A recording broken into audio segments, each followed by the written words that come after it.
Hi friends, welcome back to my channel.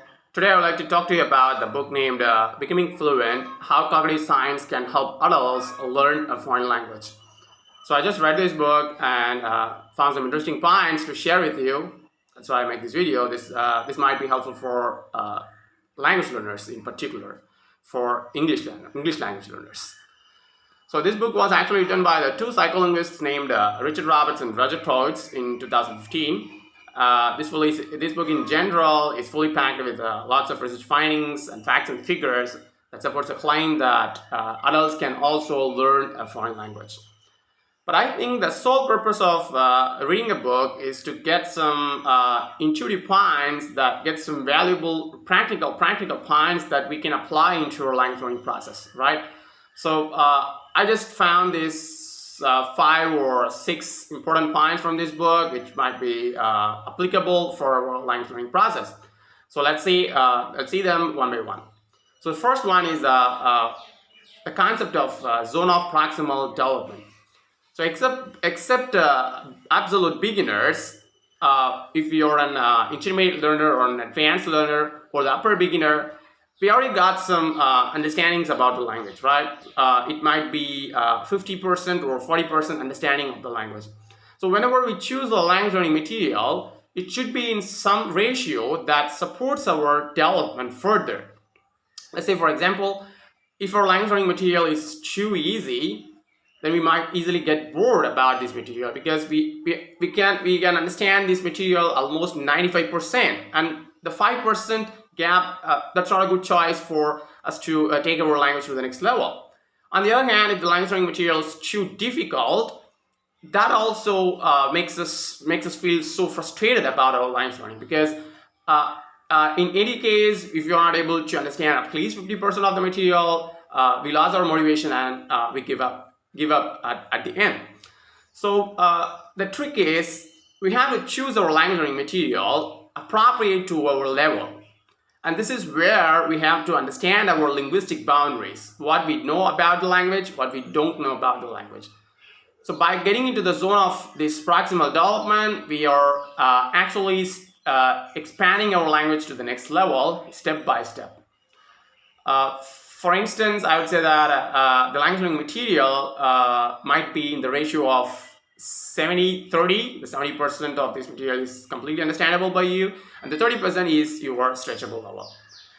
This is the first point I got this from book. And the second point I got from this book is that pragmatics and culture.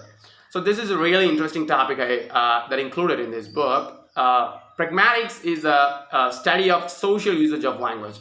So in classroom settings or in the conventional methods, we just read a language book, and that only contains a word of statements, right? Most of the time, it only contains a word of statements that we how we can respond to the questions, how we can answer the questions whenever we come across the native speakers.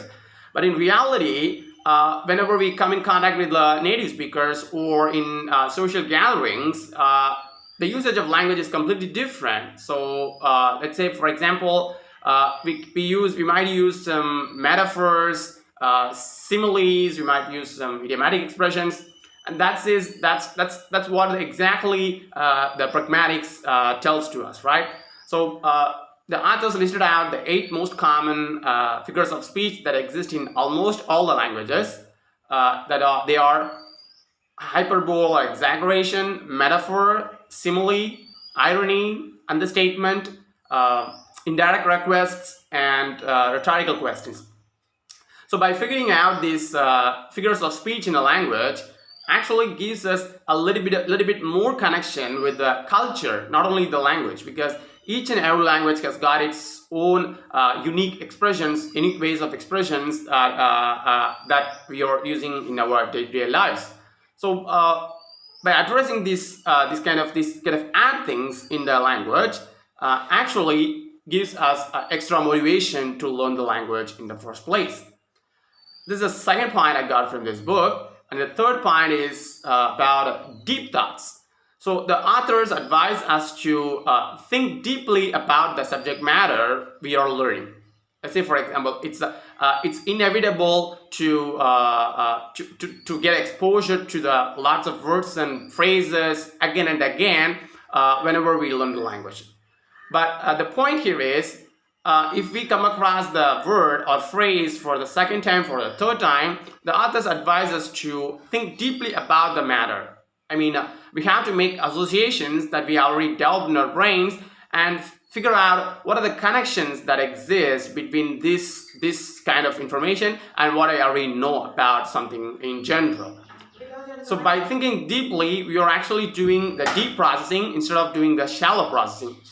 Shallow processing might be just repeating after the phrases, repeating the words again and again without adding any kind of emotional values, without adding any kind of associations that already exist in our brains. So at the end of the day, when we get used to this shallow deep processing, we will end up with some miraculous way of learning. I mean, the rapid learning, because our brain starts thinking associations. Our brain starts to looking after the similarities and dissimilarities automatically without our conscious effort, and that might be good for our language learning, and that helps us to expand our language to the next level within the shortest time possible. And the fourth point I got from this book is that the distributed practice. So as a language learner, you might have heard this before, that we have to give our brain some sort of intervals while we are learning language. Not only language, but also for all sorts of informations we give as an input to our brain. So distributed practice tells us to break down our learning time. I mean, instead of studying a language for a complete hour, we can either split into 25, 10, 25, or 15, then 5 minutes break, then 15 minutes. So it depends on the language learner. It depends on the learner how he feels, how he thinks about the language, and it also includes various factors that affects our language learning process. So that distributed practice not only tells about the giving intervals to our brains, but also the combination of the linguistic information. I mean, whenever we learn the language, it's better to learn a combination of words. I mean, it's better to combine the linguistic informations. So instead of learning 20 rows, 20 phrases in a row, we can just break it down into several parts. In other words, the linguistic information might be mixed. It includes phrases, figures of speech, pronunciation tips, grammar points.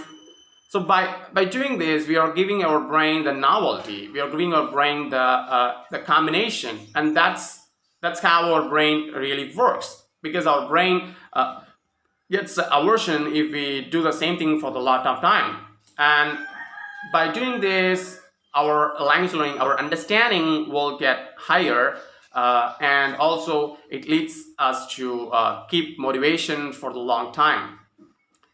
And the final point I got from this book is, as usual, usage of memory techniques. So at first it was a book about the cognitive science. So cognitive science is nothing but the study of the nature of the mind. And yeah, and the authors advise us to use the language memory techniques as much as possible. So they mentioned here the two important memory techniques: the memory palace and the memory mnemonics techniques. So these are the most important techniques that we can use to learn the lots of informations within the shortest time. And as usual, it's a general point of view for all language learners. We should keep patience with ourselves. We should learn each and every single day, and the core principle of this book, we have to take advantage of our knowledge that we already developed in our brains, right? The only difference between the child and adult is the knowledge, right? We have accumulated some sort of knowledge. That's why the authors mention here as knowledgeable adult language learners. So we have to reflect on our knowledge, and then it will be easier for absorbing the new sorts of information into our brain as much as possible. And I think this video might be a little bit helpful for you if you are learning a language for a long time. And I will see you in the next video. Until then, bye.